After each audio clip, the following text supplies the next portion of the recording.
Bien, ¿cómo están, colegas? Acá aparecí nuevamente. Muchas gracias. Bienvenidos a la tercera parte de la revisión general del manual Buenas Prácticas en Refrigeración. ¿Cómo están, colegas? Acá aparecí nuevamente. Bueno, esa es la prueba de que estoy saliendo en vivo y que se escucha. Así que, bueno, lo estaba saludando. Muchas gracias por acompañarnos nuevamente en esta revisión del manual Buenas Prácticas en Refrigeración y Climatización, una revisión general, a una reunión de frigoristas, una muy buena oportunidad para terminar el día. Espero que hayan tenido una jornada excelente. Así que muchas gracias nuevamente por estar acá. Los invito a revisar nuestra presentación. Por favor, si alguien me confirma en el chat, si, o los comentarios en realidad, si me escuchan de forma correcta. Por favor, colegas.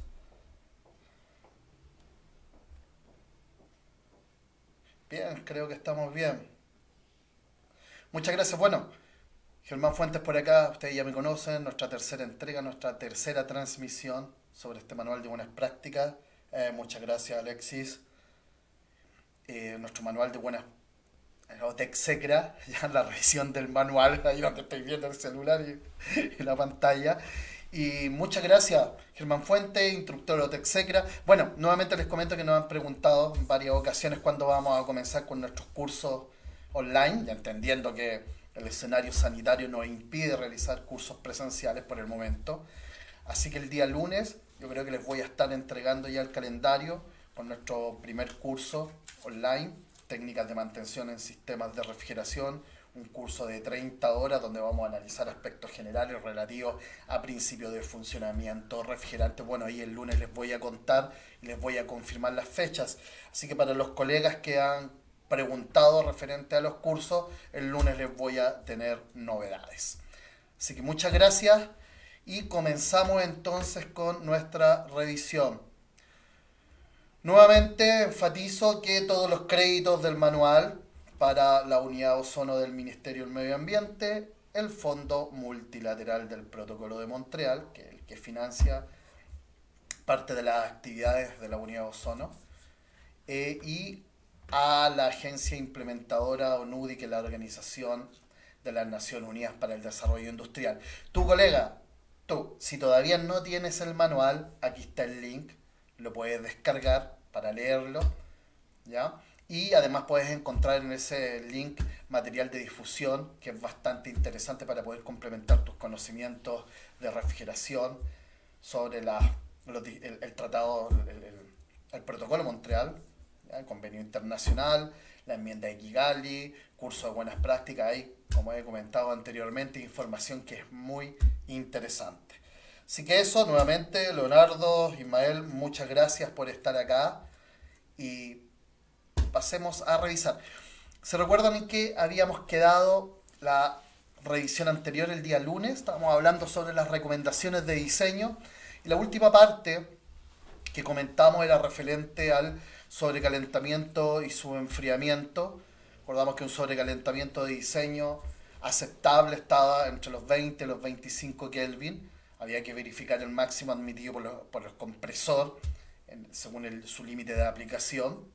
Y un enfriamiento de 2 a 6 Kelvin, recomendable 4 Kelvin, ya que era un número neutro en cuanto a la utilización de factores de corrección al momento de seleccionar el orificio de una válvula de expansión termostática. Aquí habíamos quedado, ¿ya? Seguimos con las recomendaciones de diseño y ahora a los componentes principales del sistema. Y aquí me voy a detener en lo que se refiere al compresor. Fíjese que hay una recomendación que es muy interesante y es muy fácil también de poder implementar y que nos va a ayudar a prevenir la falla del compresor, ¿ya? Nos va a ayudar a prevenir la falla del compresor por migración de refrigerante, que es un problema silencioso que principalmente o nosotros nos damos cuenta de que existe un problema de migración ya cuando es demasiado tarde y el compresor está dañado.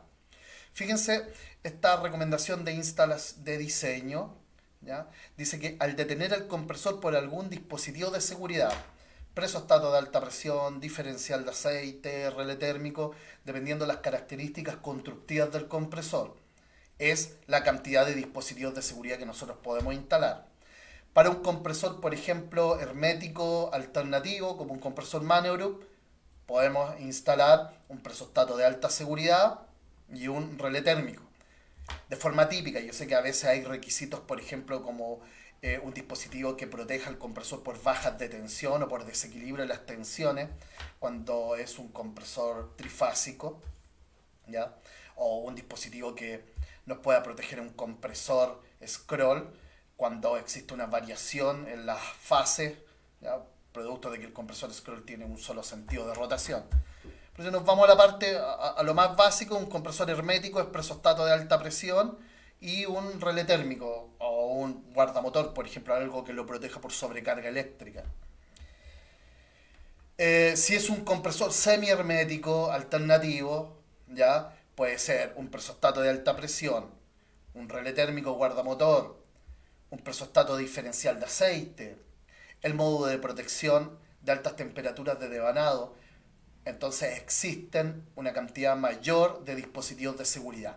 En cualquiera de los casos, si algún dispositivo de seguridad ya se activa, nosotros mediante una estrategia de control debemos desenergizar la válvula solenoide de la línea de líquido.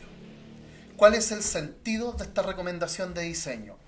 Resulta que cuando el compresor está detenido por algún dispositivo de seguridad, lo típico, la estrategia de control típica que nosotros podemos utilizar, ¿ya?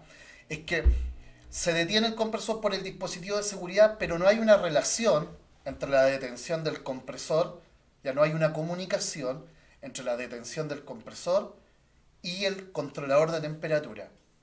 Y el controlador de temperatura dice: oye, bueno, y a mí, ¿quién me avisó que el compresor está detenido? ¿Cuál es mi función?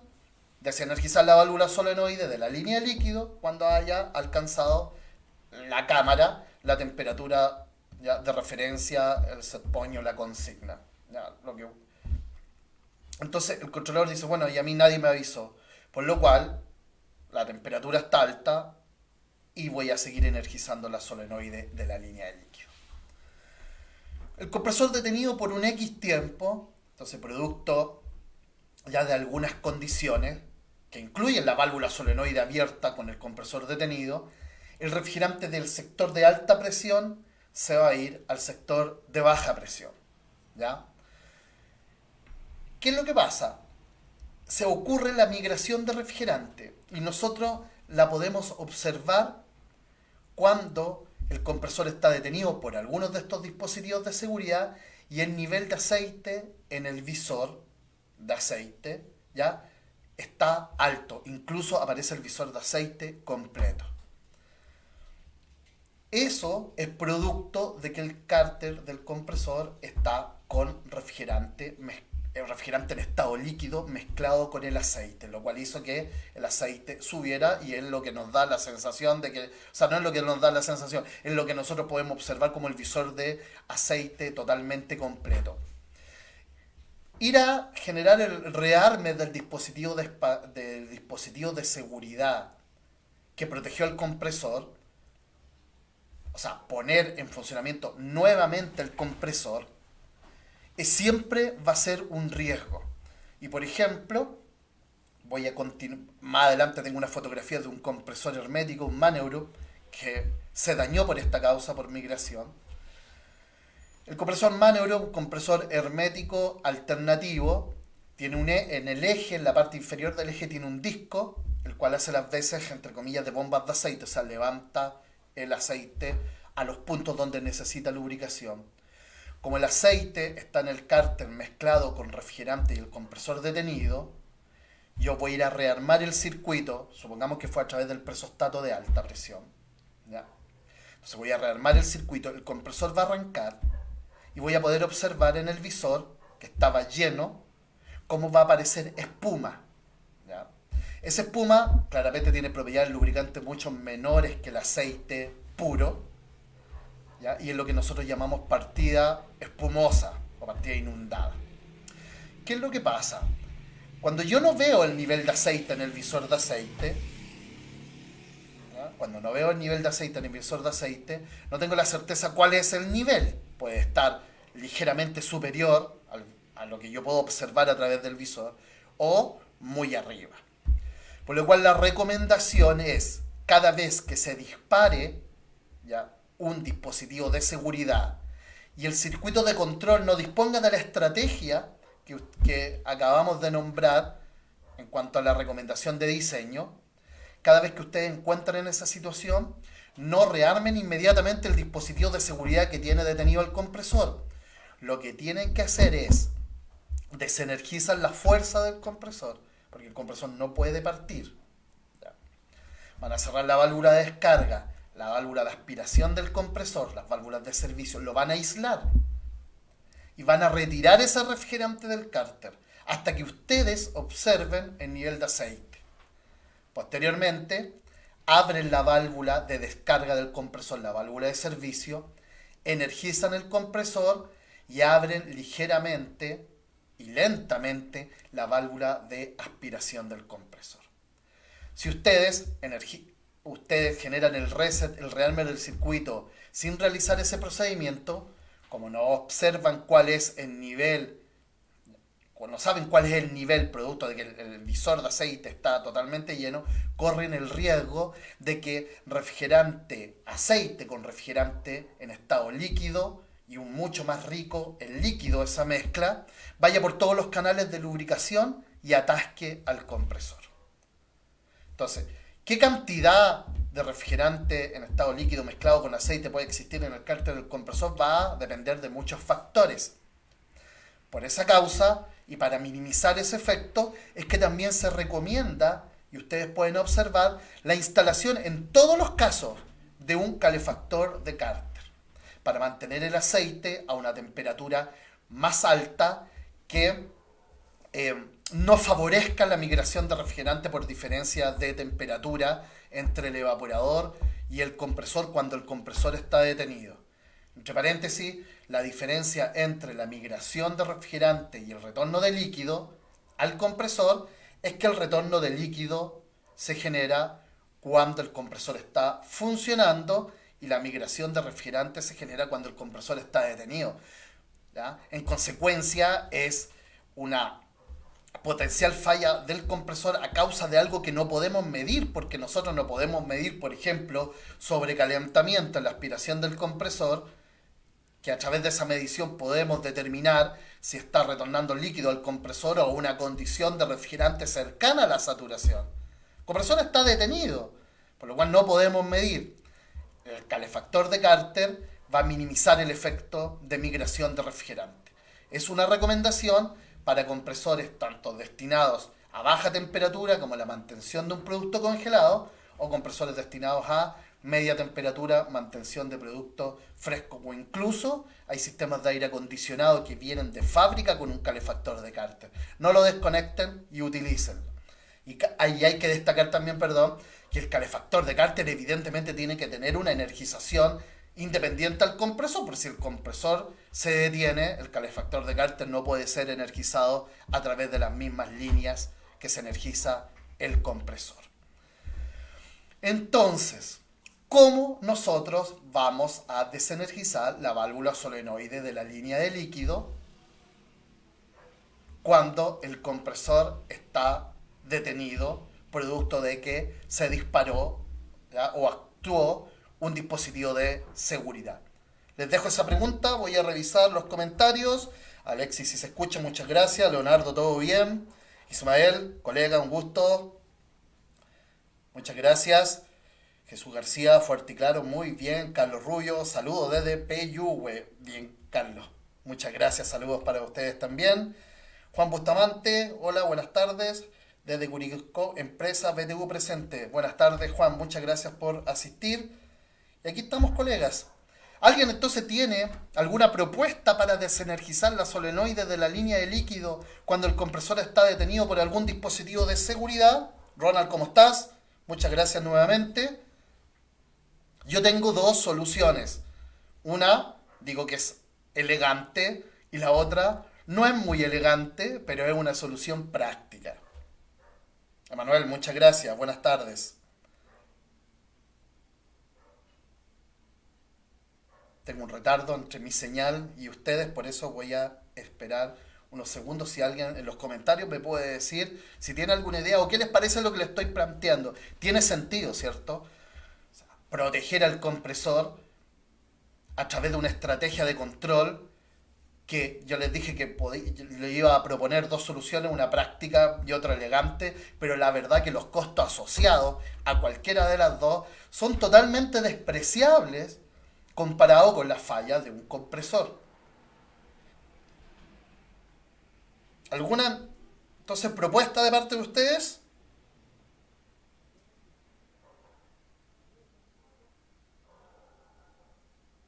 Bien, por favor, si alguien tiene alguna propuesta, me deja en los comentarios, en el video grabado. La instalación de un relé hexagonal condicionado a la señal del compresor. Aisladora con un automático control. ¿Ya? Hay algunas alternativas. Condicionado a la señal del compresor. ¿Ya? Pero ¿y cómo eso va a detectar si el compresor está... Alexi, ¿cómo va a detectar ese relé que el compresor está detenido porque debía detenerse por baja presión cuando la solenoide se cerró porque ya alcanzó temperatura? O sea, porque si nosotros instalamos, decimos, no, bueno, a la señal del compresor, pero ¿qué pasa? ¿Cómo se discrimina? ¿Cómo ese relé va a saber si el compresor está detenido por seguridad o va a estar detenido porque por baja presión posterior a la desenergización de la solenoide de la línea de líquido por parte del controlador? Aislándola con un automático de control, dice Ronald. Bueno, me dejan en los comentarios, ¿ya? Me dejan en los comentarios alguna otra propuesta cuando estén viendo el video, que no esté en vivo, y yo les doy dos alternativas. La primera, ¿ya? Con el contacto auxiliar de la contactora del compresor, dice Carlos Roa. Sí, colega, pero el tema es que cómo vamos a discriminar cuando el compresor está detenido por seguridad o está detenido a través de un funcionamiento normal del presostato de baja presión. Entonces les digo, ¿cuál es la solución práctica? Súper práctico.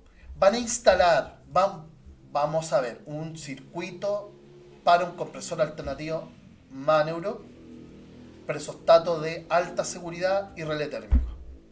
Van a instalar en paralelo a la luz piloto de que indica que el compresor puede estar detenido por alta presión o por sobrecarga eléctrica a través del relé. En paralelo a esas luces piloto, van a instalar un relé de control. Un relé de control que el precio es muy, muy, muy bajo. O sea, no vale la pena ni siquiera compararlo con el valor que tiene un compresor. Van a instalar un relé en paralelo, ¿ya? Y van a pasar la alimentación de la válvula solenoide a través de los contactos normalmente cerrados. De tal forma que cuando protege al compresor, por ejemplo, un presostato de seguridad, voy a energizar la luz piloto, se va a energizar también el relé, y como la válvula solenoide sale del controlador y pasa por los contactos normalmente cerrados, va a desenergizar la válvula solenoide. Fíjense qué sencillo, o sea, por cada dispositivo de seguridad yo voy a utilizar un micro relé si la carga es bajísima, que corresponde a la carga de la bobina de la válvula solenoide. Y de esa forma tenemos la solenoide desenergizada. Entonces vas a ver una serie de contactos correspondientes a los contactos normalmente cerrados de los relés que van a estar en paralelo a la luz piloto que va a indicar la falla y en consecuencia la detención del compresor. ¿Cuáles son las desventajas? ¿Es práctico? ¿Funciona? Sí. Es práctico, funciona así. Pero ¿cuál es la desventaja? Gracias. La desventaja es que el controlador no sabe que la solenoide está desenergizada. Por lo cual no va a enviar ninguna señal de alarma para el usuario a que la solenoide está desenergizada. O sea, él va a decir, yo estoy energizando la válvula solenoide, aguas abajo de la salida del relé, del controlador, va a estar abierto el circuito y la solenoide va a estar desenergizada. Por lo cual el controlador no va a tener el conocimiento, si lo podemos decir de esa forma, de que la válvula solenoide está desenergizada. Entonces, ¿qué es lo que podemos hacer? ¿Esas soluciones prácticas funcionan? Sí. Pero una solución más elegante es utilizando los mismos relés, ¿ya? Pero a través, vamos a desenergizar la solenoide utilizando la entrada digital. La entrada digital, como lo dice su nombre, son del tipo todo nada, 0,1, son contactos secos. Ustedes no deben energizar los contactos de una entrada digital, ¿ya? Sino que esa entrada digital puede estar abierta o cerrada, depende del controlador.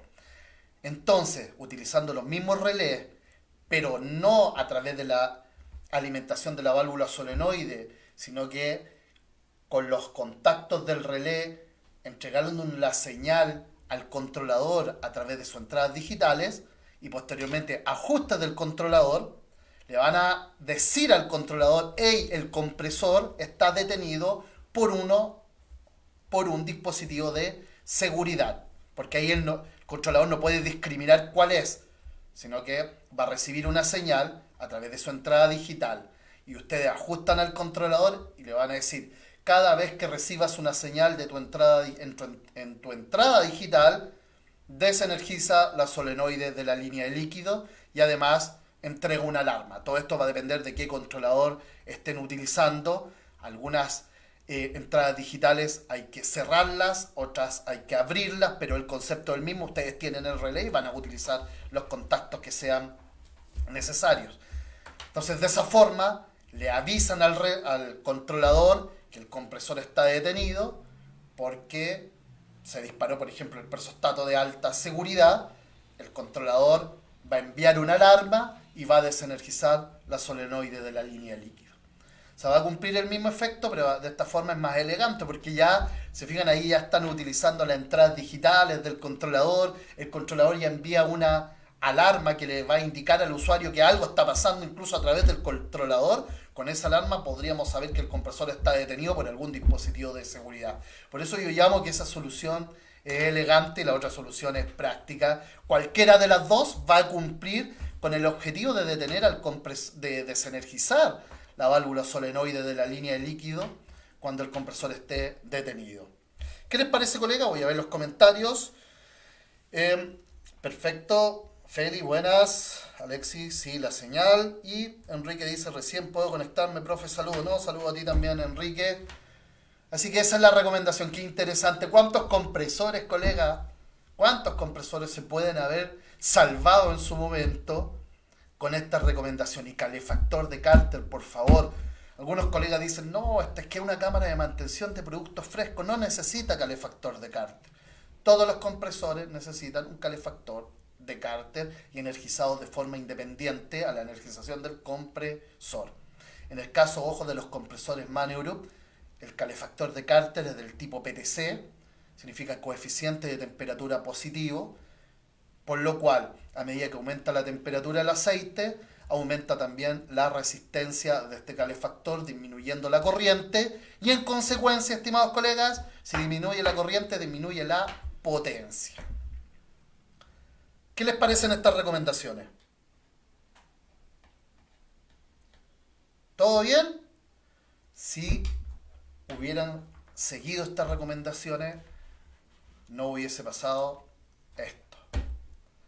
Este compresor falló aproximadamente un mes después que se instaló. Estamos hablando de un compresor que tiene un costo que es claramente no despreciable. Entonces podemos ver, ustedes pueden apreciar acá, que existe un desgaste irregular en la biela. Y además se atascó este buje central, o sea, el compresor estaba trabado, una corriente alta. No hubieron daños de bobina, producto que estos compresores tienen un protector térmico interno que se abre cuando la temperatura del motor es elevada, producto de un sobreconsumo que podría provenir, como es este caso, del atascamiento. Entonces, como el aceite estaba mezclado con refrigerante, subió el aceite a través del eje y clavó el eje producto del atascamiento del buje central. Suficiente para que el compresor se dañe. Con las recomendaciones de diseño anteriores podemos evitar en gran parte que ocurra este efecto. Y recuerden, cada vez que un compresor esté detenido por un dispositivo de seguridad y ustedes vean en el visor de aceite que el nivel está alto, incluso se ve el visor de aceite lleno, deben extraer ese refrigerante antes de rearmar el circuito. De lo contrario, corren el riesgo de que el compresor se atasque, como el ejemplo que tengo acá. ¿Qué les parece, colega? ¿Todo bien? Muchas gracias, César. Ronald dice, profe, ¿ya sabía algo como que el calefactor solo se instalaba en los compresores de baja o no es así? No, Ronald, la verdad que si nosotros, por ejemplo, analizamos el catálogo o las partes de un compresor destinado a la mantención de un producto fresco, o sea que evapora a menos 10 grados y eso es media temperatura, existe la opción de instalar un calefactor de cárter. Yo creo que esa es como una recomendación que ha pasado a través del tiempo de frigorista a frigorista. Es como que no instalo un separador de aceite también porque es una cámara de media temperatura. El calefactor de cárter en todos los casos, colega Ronald. ¿Ya? Incluso hay equipos de aire acondicionado que las temperaturas de evaporación son 1 grado, en donde se utiliza un calefactor de cárter. Lo que cuesta un calefactor de cárter versus lo que puede proteger, lo que puede prevenir, no tiene comparación. Siempre nosotros debemos tener la visión de anteponerlo a los problemas. Lo que cuesta un compresor, lo que cuesta, ¿ya?, el producto que está dentro, lo que cuesta perder el cliente, lo que cuesta nuestro tiempo, lo que cuesta que el cliente no nos recomiende a otro cliente, eso versus, ¿ya?, potenciales acciones que nosotros podemos tomar para evitar que falle el compresor, no tiene ninguna comparación. ¿Ya? Jesús, buenas, gracias Ronald. Y eso es, colega. Entonces nos anteponemos de cierta forma a la falla de migración de refrigerante. Y por favor, nuevamente, porque yo no es que lo haya visto una sola vez, lo he visto en diversas ocasiones, que está en nivel de aceite en el visor, se ve el visor completo, se rearma el circuito y el compresor se atasca. ¿Ya? Eso, colegas, sería la recomendación de diseño. Y por último, según en continuación del capítulo número 8, acá tenemos la diferencia. Estábamos hablando de sobrecalentamiento en las recomendaciones de diseño. Y aquí pueden observar ustedes la diferencia, y esto lo tratamos la vez pasada, ¿se recuerdan? Entre el sobrecalentamiento total y el sobrecalentamiento útil. La potencia frigorífica del compresor está en función del sobrecalentamiento total.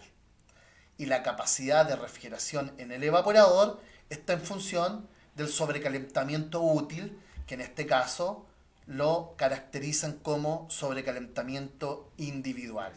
Que aquí para el ejemplo puse 7 Kelvin. Si la temperatura de evaporación es menos 10 grados y la temperatura de aspiración del compresor es 10 grados positivo, la temperatura de evaporación menos 10 grados, tengo una diferencia de 20 y eso sería el sobrecalentamiento total. Sin embargo, el sobrecalentamiento individual o sobrecalentamiento útil o sobrecalentamiento del evaporador corresponde a 7 Kelvin. Y esa es la causa de por qué la capacidad frigorífica del compresor es mayor que la capacidad de refrigeración del evaporador. Porque el primero considera los 20 Kelvin de sobrecalentamiento y la capacidad del evaporador considera los 7 Kelvin de sobrecalentamiento, que es lo que genera una válvula de expansión termostática. Si yo hubiese seleccionado acá un sobrecalentamiento útil del 100%, la capacidad frigorífica del compresor sería igual a la capacidad de refrigeración del evaporador. Pero en la práctica eso es irreal, puesto que existe una diferencia en los valores de sobrecalentamiento que se genera en la línea de aspiración, desde el evaporador hasta el compresor. Y en este caso, para el ejemplo, ese aumento del sobrecalentamiento desde la salida del evaporador hasta la aspiración del compresor corresponde a 13 Kelvin. Entonces, esa es la diferencia. Ustedes pueden observar acá, para continuar, que tenemos un sobrecalentamiento, un subenfriamiento de 4 Kelvin, que es el subenfriamiento recomendado en valga la redundancia, en las recomendaciones de diseño, indicado en las recomendaciones de diseño. Y tenemos una potencia frigorífica del compresor de 3,31 kilowatts. Potencia frigorífica. 3,31 kilowatts. Si aumento su enfriamiento a 25 Kelvin, cosa que no se genera si no tengo un subenfriador de líquido adicional, la potencia frigorífica del compresor aumenta casi en 1 kilowatt. 1 kilowatt porcentualmente a la capacidad frigorífica inicial de 3,31 kilowatt, ¿ya?, es aproximadamente el 30%, por lo cual podría nosotros llevarnos a determinar una selección incorrecta, puesto que en la práctica, de forma natural, ese subenfriamiento no se va a generar. ¿Por qué no se va a generar? Tenemos una temperatura de condensación de 45 grados y una temperatura ambiente, como recomendación de diseño, de 35 grados. Entonces estamos diciendo que la temperatura del refrigerante entrando al dispositivo de expansión son 20 grados. Si tengo una temperatura ambiente de 35 grados y considerando que la línea de líquido o gran parte de la línea de líquido está fuera de la cámara, es muy poco probable alcanzar esos valores de subenfriamiento. De hecho, yo a través de todos los laboratorios, que realicé todas las experiencias de laboratorio que realicé en el curso de ANFOS, el laboratorio de ANFOS que tienen en INACAP Santiago Sur, jamás medí valores de subenfriamiento de esa magnitud. Siempre valores de subenfriamiento 2 Kelvin, 3, 5, 6 Kelvin, cuando medíamos valores de subenfriamiento más altos, cuando realizamos experiencias de insuficiente transferencia de calor en el condensador, y lo que realizábamos era disminuir la velocidad de rotación del ventilador del condensador para simular que el condensador estaba sucio, entonces crear un aumento de presión. Y claro, al aumentar la presión, aumenta la temperatura de saturación a una temperatura del medio condensante constante, había una tendencia a que aumentara ese valor, pero no a valores exagerados como de 25 Kelvin. De hecho, esos valores de su enfriamiento únicamente entonces se podrían obtener mediante subenfriadores de líquido, que son dispositivos que se instalan o fueron instalados en centrales de refrigeración para supermercados, en donde existe una potencia frigorífica disponible para realizar el enfriamiento del refrigerante, aumentar el subenfriamiento con el propio refrigerante. Es como un punto de frío más dentro de todo el sistema, por lo cual tiene que haber capacidad frigorífica disponible para realizar el subenfriamiento del líquido. Esa es la causa de por qué aumenta la potencia frigorífica del compresor, pero podemos, nuevamente reitero, caer en un error si en la práctica no se cumple ese valor de subenfriamiento. ¿Qué les parece, colega? ¿Está bien? ¿Me están entendiendo, cierto? ¿Qué les parece? ¿Tienen alguna duda? Oye, es bueno este programa, bueno, todos los programas, el Cool Selector, de Danfoss, el de Vixer, el de VOC, nos entregan las posibilidades de poder simular condiciones y poder sacar conclusiones muy interesantes.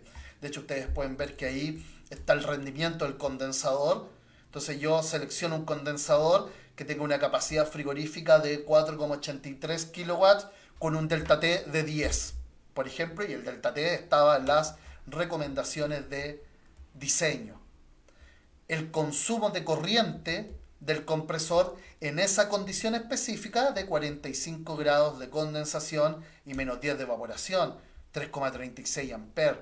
Entonces nos entrega información valiosa. Yo si pudiera subir la temperatura de condensación, voy a observar cómo también aumenta la corriente que me indica el programa, y eso posteriormente lo puedo llevar a la práctica para poder corroborar que las condiciones de funcionamiento del sistema sean las adecuadas. Así que muy interesante. ¿Cuál es el programa, César? Es el programa de VOC que se llama VAP. Está en la página de VOC, compresores VOC, y es muy interesante. Muchas gracias, Juan. Genial, esta reunión de frigoristas está genial.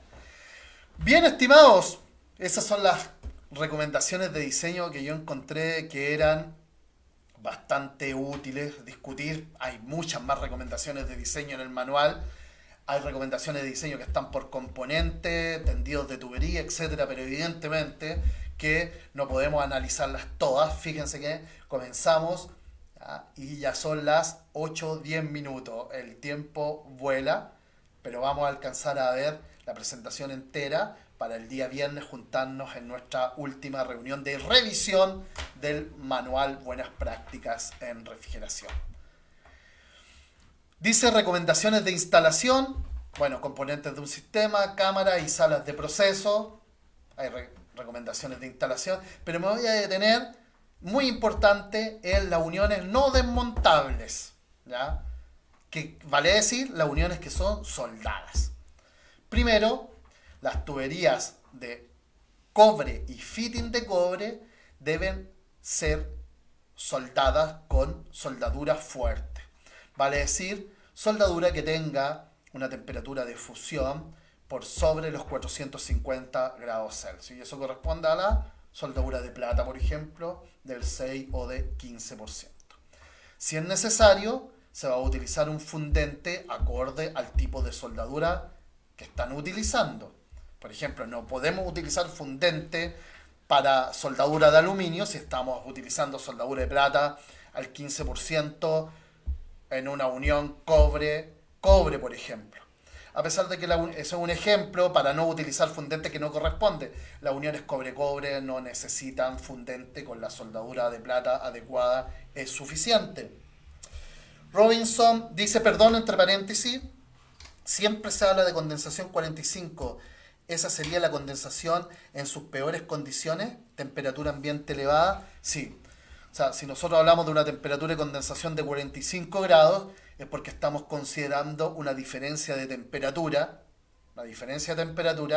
de 10 grados, de 10 Kelvin, por sobre la temperatura del medio condensante máxima promedio en verano, 35 grados.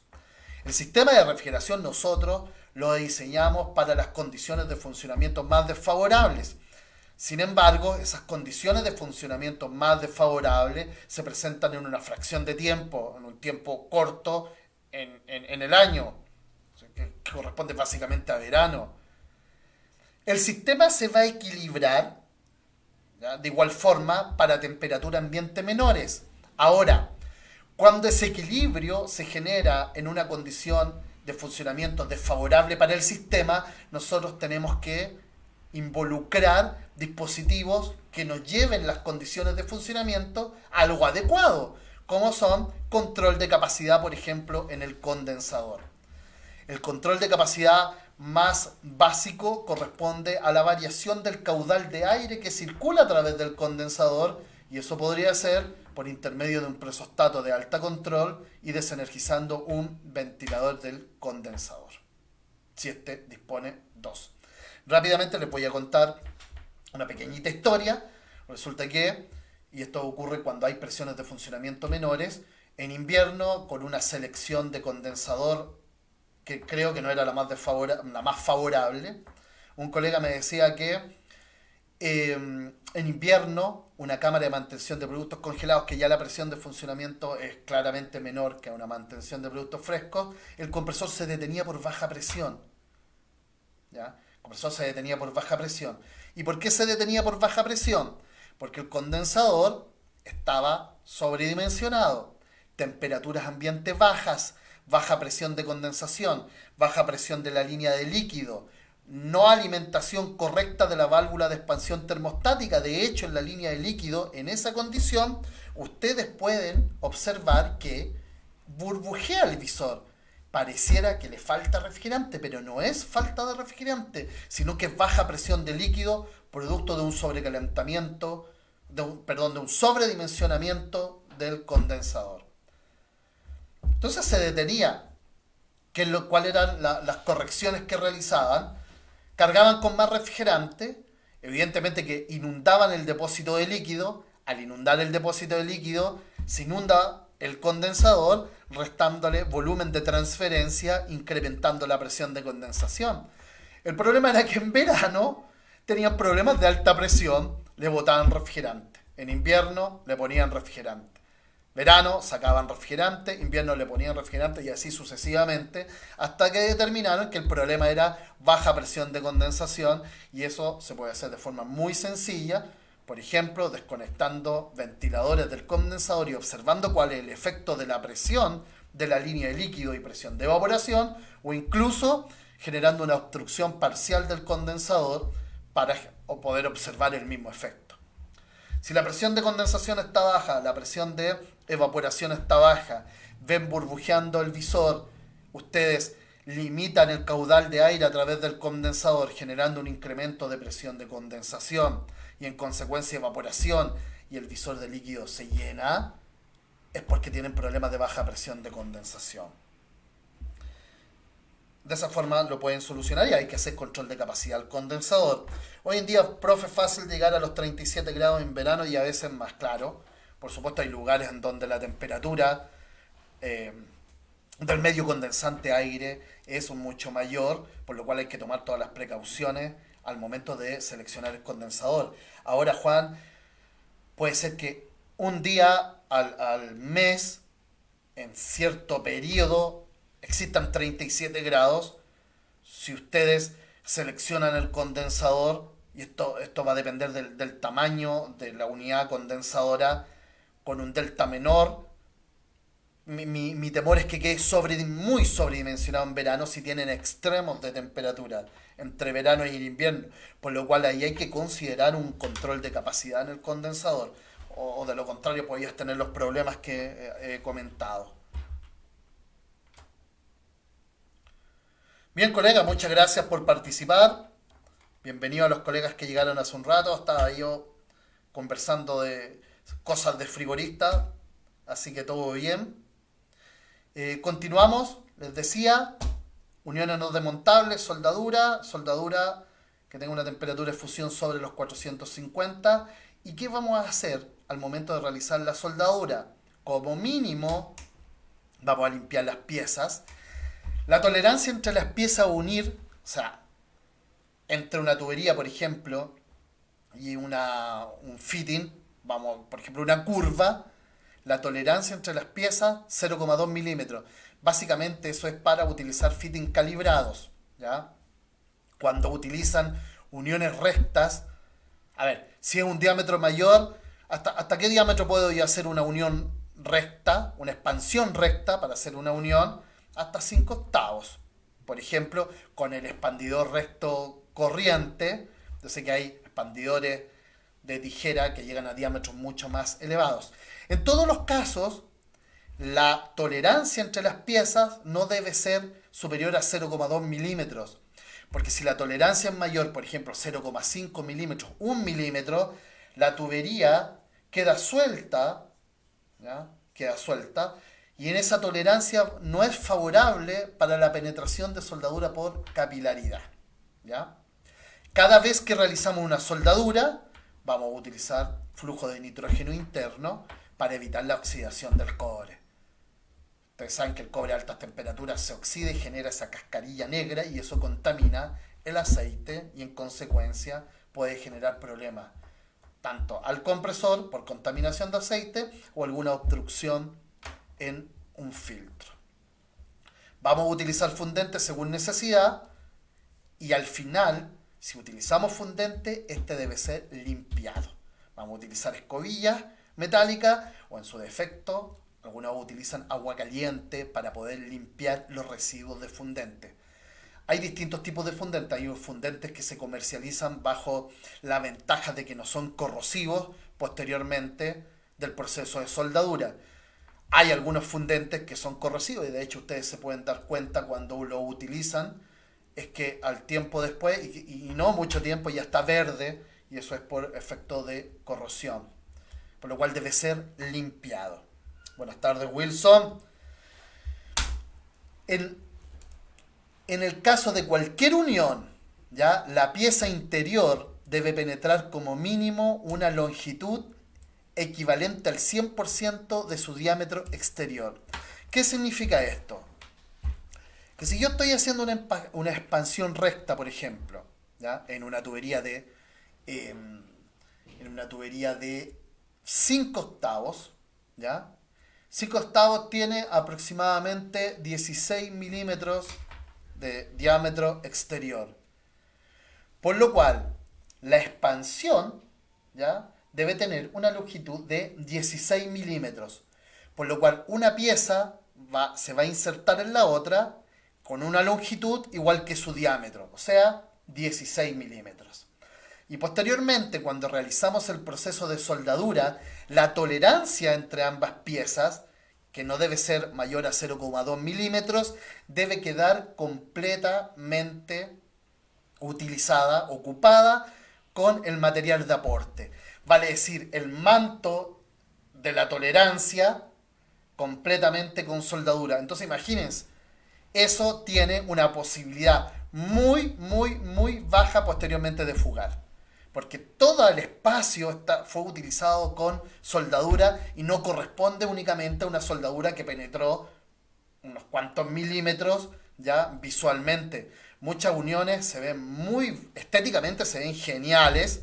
Posteriormente, si uno aplica calor y las separa, se van a dar cuenta que únicamente había penetrado la soldadura 1 o 2 milímetros y claramente que ese tipo de unión no va a asegurar una hermeticidad en el tiempo, ya que va a estar sujeta, ¿ya? A que pueda fugar producto, por ejemplo, de vibraciones, etcétera. Entonces, esa es una recomendación en cuanto a las uniones no desmontables, a la soldadura, que es bastante valiosa y nos va a ayudar a que el sistema quede más hermético, ¿ya? ¿Qué me dicen, colegas? ¿Qué les parece? ¿Les parece interesante esa recomendación? ¿Qué opinan al respecto? Una muy buena soldadura con flujo de nitrógeno, una expansión como corresponde, utilizando la soldadura que corresponde, limpia y que posteriormente la soldadura utilice íntegramente la tolerancia de ambas piezas y la pieza ingrese, penetre en la otra pieza, una longitud igual que su diámetro, nos va a asegurar una unión fuerte a través del tiempo. Eso es recomendaciones de instalación y por último les voy a mostrar, yo sé que recomendaciones de instalación en un capítulo entero podríamos estar bastante horas hablando de eso, pero me pareció todo relevante, pero discutir cosas que son más típicas de lo que nosotros utilizamos, ¿ya? Y esto me parece a mí genial, que corresponde a la identificación de las tuberías, ya que tengamos un estándar para que todos identifiquemos las tuberías de igual forma, ¿ya? La primera corresponde a la tubería de la línea de aspiración, ¿ya? Línea de descarga y líneas de líquido. Así que si necesitan identificar las tuberías, marcarlas, ¿ya? Van a utilizar este tipo de identificación con el color naranjo, el color que ustedes pueden observar aquí, por ejemplo en este caso azul, indica que es tubería de aspiración y en el centro va a ir identificado el tipo de refrigerante según designación alfanumérica, en este caso R134A. Ahí se me pasa una recomendación que yo la encuentro genial, ¿ya? Que es para las tuberías que están aisladas. Porque no la puse en la presentación, ¿ya? No la puse en la presentación, pero una recomendación genial que nos va a ayudar mucho a poder identificar en el caso de que exista una fuga, que evidentemente lo mejor es que no exista. Que es la incorporación. Nosotros estamos realizando la instalación de un sistema, la tubería de aspiración, realizamos una soldadura, ¿ya? Bajo las recomendaciones anteriores, pero después tapamos toda la tubería con el aislamiento térmico. ¿Qué pasa si ocurre una fuga? Nosotros, los primeros puntos que vamos a revisar corresponden a los puntos donde se realizaron las uniones, ¿ya? A pesar de que en algunos casos se ha generado alguna fuga a través de la tubería de los tramos donde no hay una unión, pero eso es uno menor de los casos. La mayor cantidad de casos, lo frecuente, es que si se genera una fuga, se genera en un punto donde se realizó una unión.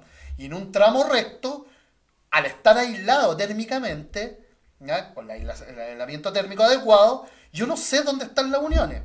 Alguien me puede decir, bueno, Germán, en un tramo, ya en una longitud, por ejemplo, de 8 metros, yo aquí tengo una curva, aquí tengo otra curva, por lo cual comencé de 6 metros de izquierda a derecha o 6 metros de derecha a izquierda, por lo cual uno puede considerar, uno estimar donde hay un punto para poder romper el aislamiento, porque ustedes saben, colegas, todos saben lo complicado que es romper el aislamiento térmico para después volverlo a pegar, a sellar, etcétera. Muchas veces el aislamiento queda tal cual, ya no se realiza una reparación y eso tampoco ya debe ocurrir. El aislamiento térmico debe volver a su condición inicial. Algunos colegas a veces toman el cortacartón y rompen todo el aislamiento térmico para saber dónde está la unión. Entonces, bueno, Germán, me contaste el problema. Cuéntame ahora la recomendación de instalaciones que en esos casos, y ustedes esa recomendación la pueden observar en el manual, deben marcar, identificar sobre el aislamiento térmico el punto donde fue generada la soldadura. De tal manera que posteriormente, si ustedes realizan un servicio o otro colega llega a revisar, ¿ya? Y presume que en esa línea hay una aislada, en esa línea hay una fuga, él va a ver la marca y en esa marca ya va a estar la unión soldada. Yo lo encuentro genial porque, como les decía, yo puedo considerar que de 6 en una tubería, por ejemplo, de 8 metros, de 6, aquí comienza los 6 metros hacia la izquierda, o de acá los 6 metros hacia la derecha, pero muchas veces no es así, se realizaron soldadura intermedia, quizás hasta por aprovechamiento de material. Entonces me parece valiosa esa recomendación para poder facilitarnos el caso que necesitemos detectar una fuga. Y estas marcas, esta identificación de tuberías, para identificar las tuberías, línea de aspiración, y para también identificar el sentido de flujo. Porque la punta de la marca, evidentemente, que tiene que ir a favor del flujo del refrigerante. Muchas veces llegamos a una instalación, por ejemplo, tuberías de refrigerante en un subterráneo, y no se puede o no se observa de manera rápida cuál es el sentido de flujo.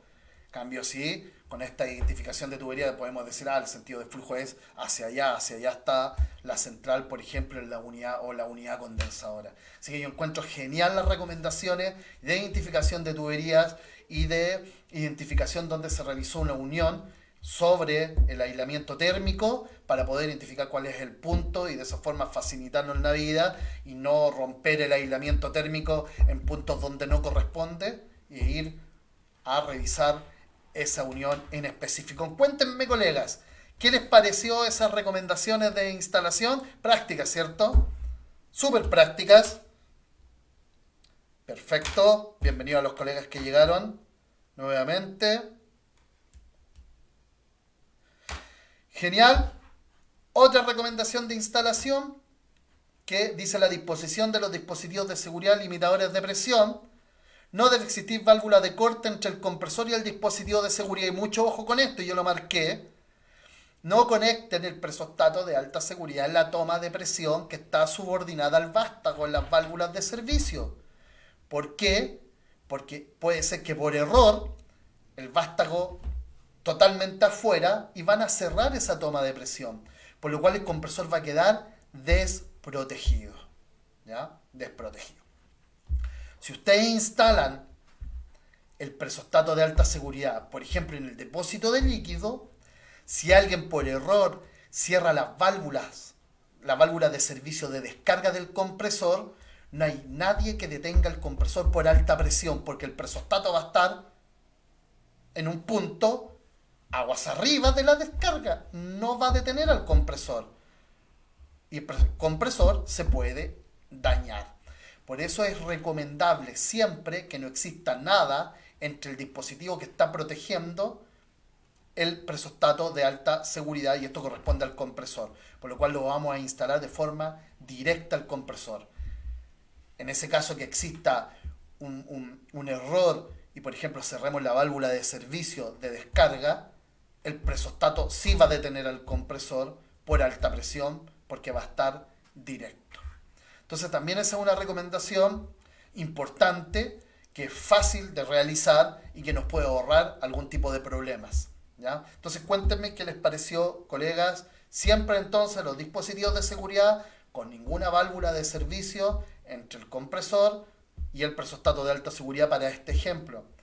Yo he visto en algunas instalaciones que a los presostatos dicen no, en el caso que haya que sustituirlo, ponen una válvula de servicio, ¿ya? Una válvula, perdón, manual, que una válvula de servicio en realidad, ¿ya? Pero ¿qué pasa si esa válvula la cierran? El compresor va a quedar desprotegido. Ahora, ¿cuántas veces falla un presostato? La verdad que yo conozco presostatos de cualquier marca. Si no es si no es intervenido, por ejemplo, de manera externa con el atornillador en las láminas de los contactos eléctricos o otra cosa, la verdad que es un poco difícil que falle un presostato. No es imposible, evidentemente, es un dispositivo mecánico, pero la verdad que tiene una vida útil considerable. Si está limpio, no es intervenido, etcétera. Entonces, ¿por qué poner algo entre el compresor y un presostato si por algún tipo de error se cierra? Entonces dejo desprotegido el compresor y claramente el compresor tiene un valor mucho más alto de lo que costaría un presostato o lo que costaría el tiempo en sustituir un presostato si no existiera esa válvula de servicio, esa llave de paso. No sé si me entienden, colega. ¿Les parece? Entonces no hay que instalar nada entre el compresor y el presostato de alta seguridad. Sí, colega Ronald, eso no... No, porque pueden quedar desprotegidos, si esa es la situación. Quedan desprotegidos los presostatos y eso va a generar un potencial falla. Bien, Sergio, muchas gracias. Dice Sergio, esta última recomendación es excelente.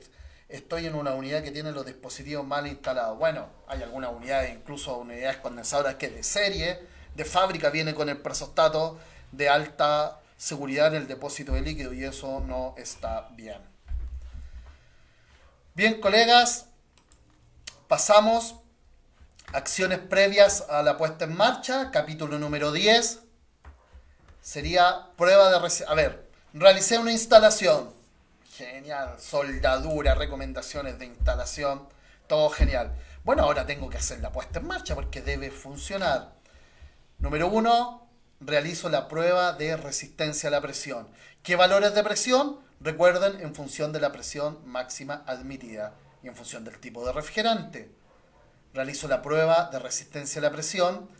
Cuando digo que una prueba de resistencia a la presión está aprobada, cuando no se produce ninguna deformación permanente o una rotura de tubería o componente. A la larga esto es para generar un estrés en las uniones. Si hay un punto débil, este es el momento para que falle.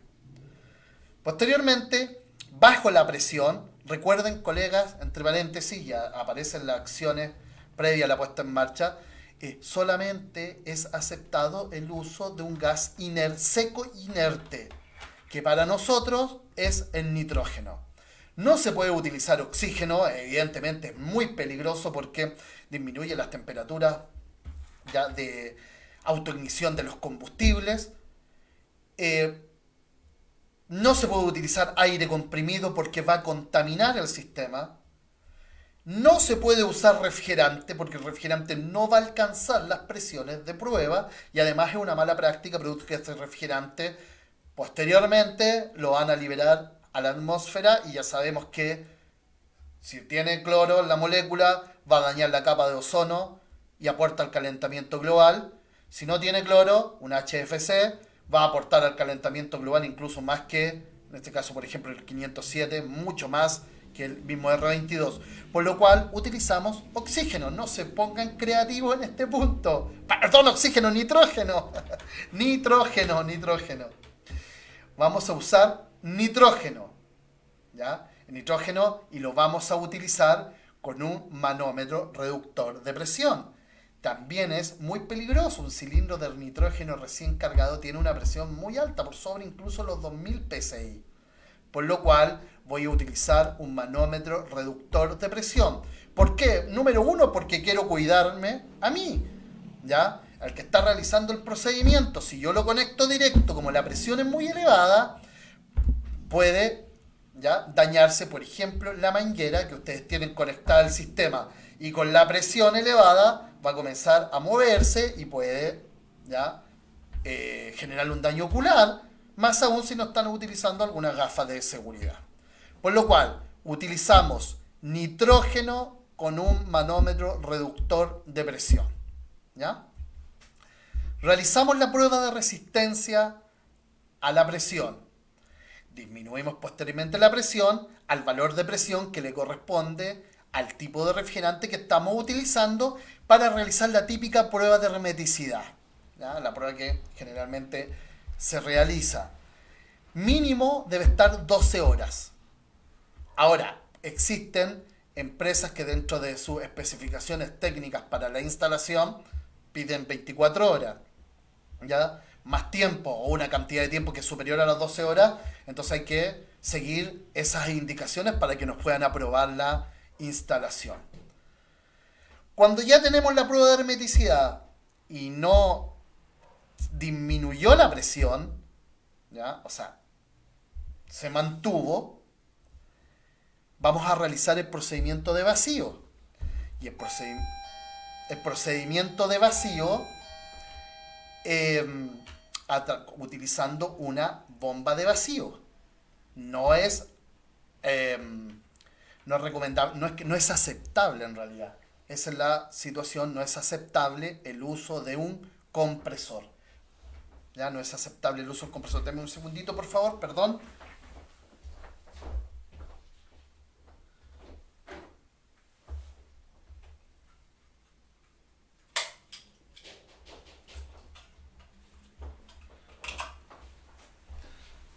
Ahí retorné, disculpen colegas, tuve un problema práctico.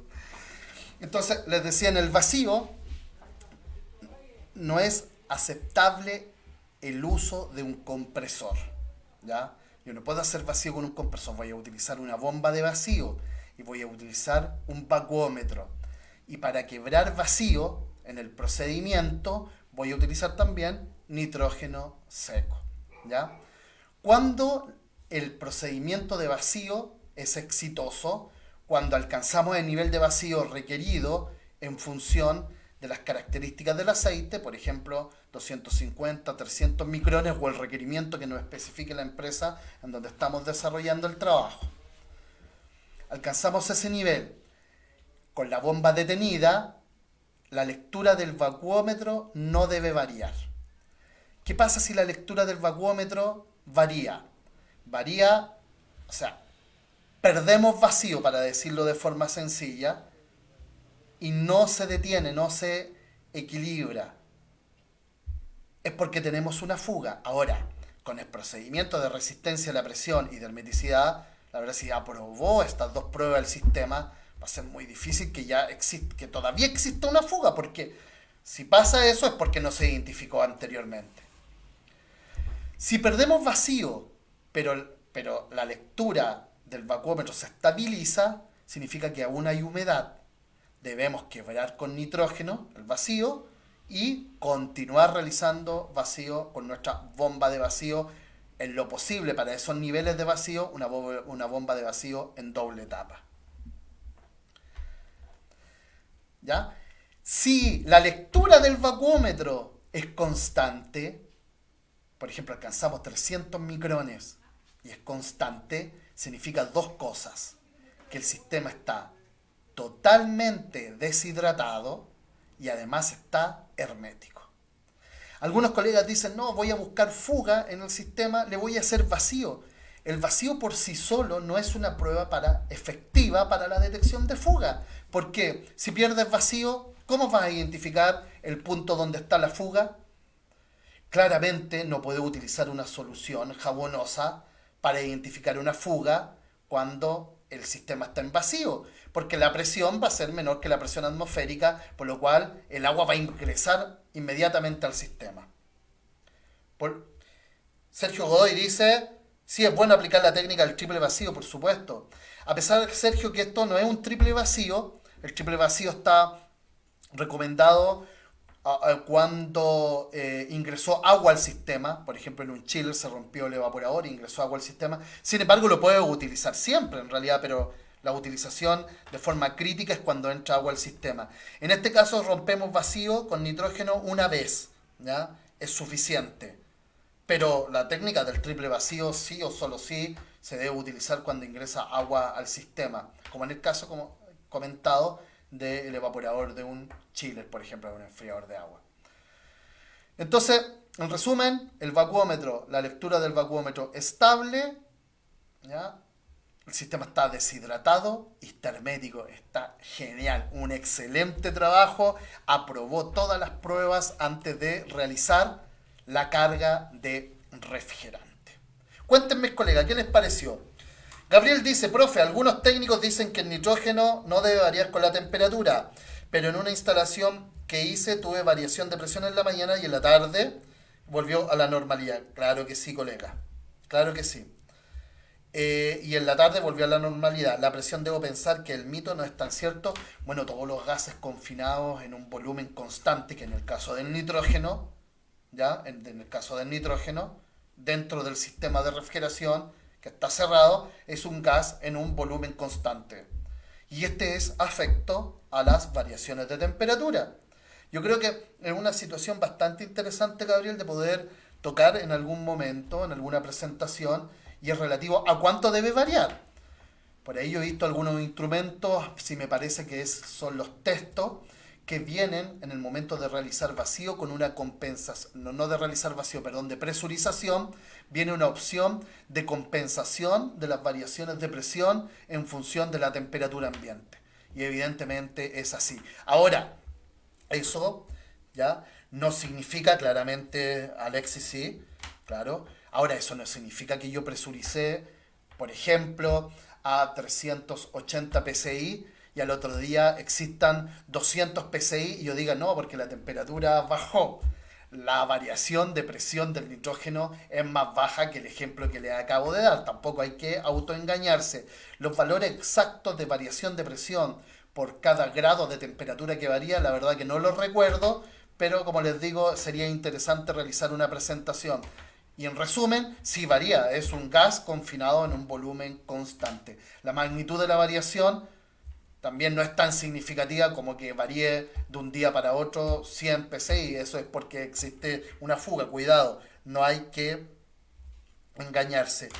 Octavio dice, ¿cuál es el máximo de micrones que se puede alcanzar? Bueno, eso va a depender de la bomba de vacío. Ya, la bomba de vacío usualmente dice 15 micrones, es una presión muy baja, cercana al vacío absoluto, alcanzar en un procedimiento de vacío de un sistema. Marco la recomendación de acuerdo al tipo de aceite y genéricamente.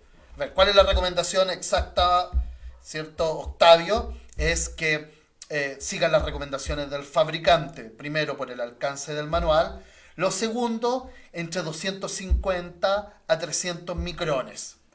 A 250 micrones, ¿ya?, de vacío absoluto, únicamente medido con un vacuómetro, la temperatura de ebullición del agua es menos 31 grados, o sea, aproximadamente. Por lo cual, a ese nivel de vacío nos asegura que en el caso de que haya existido agua dentro del sistema, esta haya sido extraída en el procedimiento de vacío. Relativo a vacíos menores, en algunas oportunidades yo he escuchado que nos recomiendan vacíos por debajo de los 250 micrones porque indican que existen algunos aditivos en el aceite que se pudiesen evaporar a esas bajas presiones de vacío. Pero la verdad que la otra vez me di el trabajo de investigar y revisar muchas latas y etiquetas de aceites de refrigeración y en ninguno decía advertencia, no alcanzar niveles de vacío por debajo de, por ejemplo, 250 micrones porque se puede evaporar algún aditivo. Por lo cual, la recomendación genérica, que es por debajo de la recomendación del fabricante, es que sistemas que utilizan aceite poliéster por su alto grado de higroscopicidad, entonces corresponde a aceites miscibles con refrigerantes HFC, vacío de 250 micrones, aceite mineral 500 micrones. 500 micrones, dijo Octavio, nos piden en general las cadenas de supermercados, sí, sí, me parece bien. Me parece bien si ese es el requerimiento. Ahora ese debe ser el requerimiento mínimo. O sea, yo igual puedo alcanzar menos vacío, pero con menos, con, con 500 micrones. Y ojo también, en el procedimiento de vacío, en las acciones previas a la puesta en marcha, también siempre es bueno aportar calor. O sea, si yo estoy realizando el procedimiento de vacío y puedo calentar el sistema mediante una pistola de aire caliente, puedo energizar el calefactor de cárter del compresor, puedo energizar los calefactores de los evaporadores correspondientes al de hielo. Siempre el aporte de calor en un procedimiento de vacío va a ayudar a que el sistema sea deshidratado en menor tiempo y de forma mucho más efectiva. Perfecto, vamos en la carga de refrigerante. Entonces, antes de cargar refrigerante a un sistema nuevo, o en una... sí, en un sistema nuevo en realidad es porque tienen que aprobar las tres en pruebas. Siempre, por lo demás, si estoy realizando una reparación, no puedo cargar refrigerante si no realicé la prueba de hermeticidad y de vacío. No puedo cargar refrigerante si no realizo esas dos pruebas porque de lo contrario no voy a corroborar que el sistema está hermético. ¿Ya? Entonces antes de cargar la prueba, antes de cargar con refrigerante, debo realizar a lo mínimo esas tres pruebas si es un sistema nuevo o como mínimo hermeticidad y vacío si es una reparación en el tramo del circuito frigorífico que interviene para la reparación. O sea, el sistema tiene que estar hermético y en vacío. Ese es en realidad el resumen de esa recomendación. Colegas, para los sistemas terminados en fábrica, refrigeradores domésticos, bicicooler, equipos de aire acondicionado rooftop, ventana, split, fabricadoras de hielo, abatidores de temperatura, todos los equipos terminados en fábricas, colegas, debemos cargar con el tipo y cantidad de refrigerante que aparece especificado en la placa característica y vamos a cuantificar la cantidad de refrigerante mediante una báscula. Por lo cual, si el sistema dice este equipo debe ser cargado o utiliza 1,2 kilogramos de R134A, adivinen lo que tienen que hacer. Cargar con 1,2 kilogramos de R134A. Así nos vamos a asegurar de que las condiciones de funcionamiento sean similares a las condiciones de funcionamiento de diseño. Una báscula de seguridad, una báscula para pesar el refrigerante ya es una herramienta indispensable para el técnico en refrigeración y de forma mucho más crítica en sistemas que utilizan hidrocarburos, ya sea el R290 o el R600A, donde las cargas son críticas y pequeñas. En su momento realizamos un curso de hidrocarburos y cargamos unos equipos, unos frigobar, unos mini frigobar, y la carga eran 17 gramos. Por lo cual incluso ahí hay que tener una báscula que la graduación sea de a 1 gramo. No me sirve de 10 gramos porque el sistema va a quedar sobrecargado. Y mucho ojo ahí con los hidrocarburos porque el hidrocarburo es bastante soluble en el aceite, por lo cual se va a diluir el aceite y podemos atascar un compresor por una pequeña sobrecarga de refrigerante. Eso es lo que genera la importancia ya de que dentro de nuestra herramienta exista una báscula o una pesa para realizar la carga de refrigerante. Dice Gabriel, profe, recomendable dejar unos 2 psi de nitrógeno al momento de hacer vacío para que lo arrastre la bomba. No, mira, no veo nada de malo en eso. No 20 o 30 psi o 50 psi, en realidad 1 o 2 psi, eso cercano a la presión atmosférica. ¿Y por qué no veo ningún problema en eso? Yo pienso que está bien, ¿ya? No presiones mayores porque las altas presiones pasan por el cárter de la bomba y sale aceite en la descarga de la bomba. Si tú dejas una presión ligeramente superior a la presión atmosférica, no hay ningún problema en eso, ¿ya? Así que si tú lo haces, me parece bien. Continúa entonces, colega, resumen, una pesa para el refrigerante, porque si van a cargar, por ejemplo, una cámara de refrigeración que fue terminada en su lugar de emplazamiento, o sea, donde fue instalada, ¿y cómo van a cuantificar? Algunos dicen, "Mire, sí, Germán, gasté 2 cilindros, ya, y los dos eran de 404A y tengo aprox 20 kilos. Ya, pero si cargaron una fracción de cilindros, el colega les sirve hasta para ustedes, ¿ya? Porque pueden tener su hoja de datos, entonces pesan el refrigerante y en su hoja de datos la entrega del equipo, que hay que entregar esas especificaciones, dice se cargó con 6,7 kilogramos. ¿Ya? Y esa información puede ser muy valiosa para ustedes si posteriormente realizan algún servicio en esa cámara. ¿Ya? Eh, la refrigerante, recuerden, mezclas ceotrópicas, o sea, todos los refrigerantes de la familia 400, como por ejemplo el 404A, el 410A, el 407C, ya se deben cargar en estado líquido al sistema. Por eso, generalmente nosotros invertimos el cilindro. Ahora, mucho ojo con atascar al compresor en el procedimiento de carga si la carga la están realizando de forma directa a la aspiración del compresor. Hay equipos en donde no existe la alternativa de poder instalar una válvula de servicio en la línea de líquido, de tal forma que si yo cierro la llave de servicio, y esa llave de servicio tiene un apéndice de carga que queda hacia la válvula solenoide, yo puedo alimentar con líquido en ese punto, por lo cual la carga con líquido es bastante segura y rápida. Pero si ustedes encuentran un equipo donde no existe esa posibilidad, deben tener una precaución extrema al momento de realizar la carga por aspiración del compresor. Algunos colegas, ¿qué es lo que hacen? Cierran casi completamente la válvula de servicio y generan la apertura parcial del manómetro, del árbol de carga, para cargar de forma muy dosificada. Otros colegas disponen de una válvula, ¿ya? Una válvula que se instala en los manómetros y sirve para generar una expansión del refrigerante, vale decir, sale como líquido del cilindro y a la salida del manómetro hacia el sistema, el refrigerante está en estado gaseoso en el mejor de los casos, o una mezcla pero mucho más rica en gas que en líquido, y de esa forma protegen el compresor.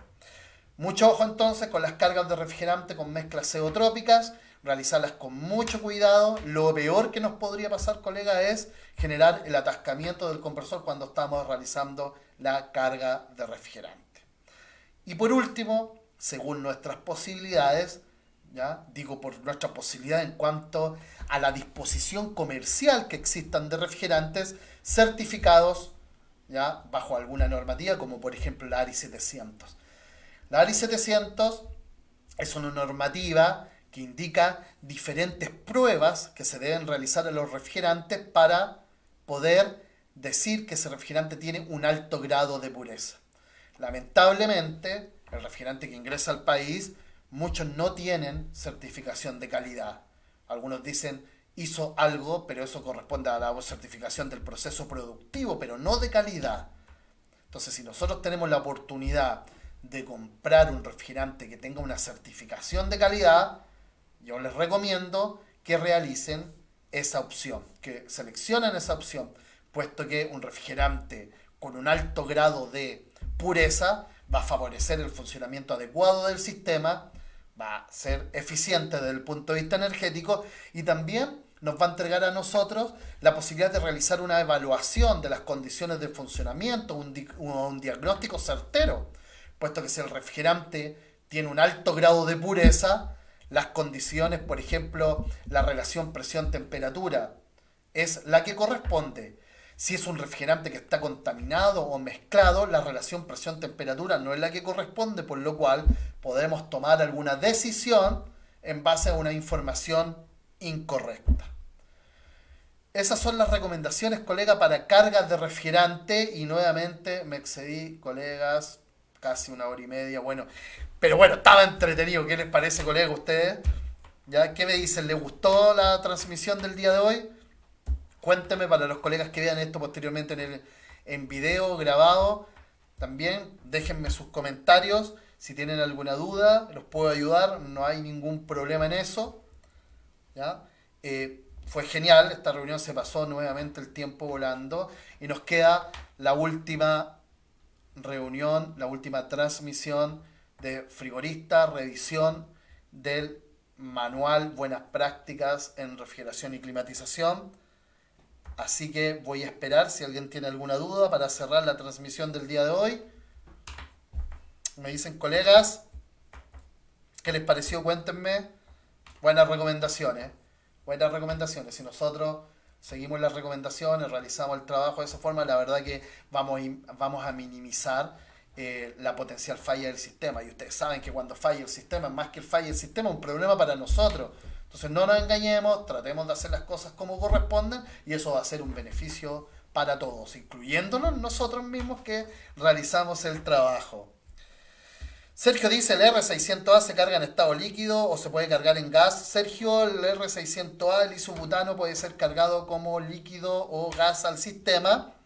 El hecho que, al ser un cilindro pequeño, vienen generalmente en formatos de 400 gramos y para fijarlo en la balanza, se invierte y a través de una pieza que forma parte del kit de carga, queda invertido. Pero eso es por un tema práctico para poder cuantificar el peso de carga al sistema, que no tiene que ver con respecto a su característica, ya que el R600A es un refrigerante puro, no es una mezcla. Mucho cuidado, sí, con la carga en estado líquido. Vuelvo a repetir, lo peor que puede pasar es que atasquemos el compresor producto del ingreso de refrigerante líquido cuando lo estamos cargando.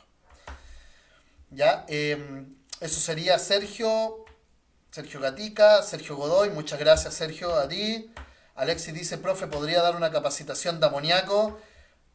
Alexis, bueno, los que me conocen, a ver, ¿a qué nivel? Lo que pasa es que a qué nivel de amoníaco. Yo tengo mucho respeto por los colegas que trabajan con amoníaco, los colegas que están encargados de planta, operadores, porque no hay nadie que conozca mejor sus plantas que ellos mismos, ¿ya? Entonces podríamos realizar alguna transmisión de amoníaco, pero básicamente para poder caracterizar un sistema, por ejemplo, simple etapa, doble etapa, y para analizar las características principales, ¿ya?, de amoníaco como refrigerante. Sí, muy buena idea, Sergio, muchas gracias.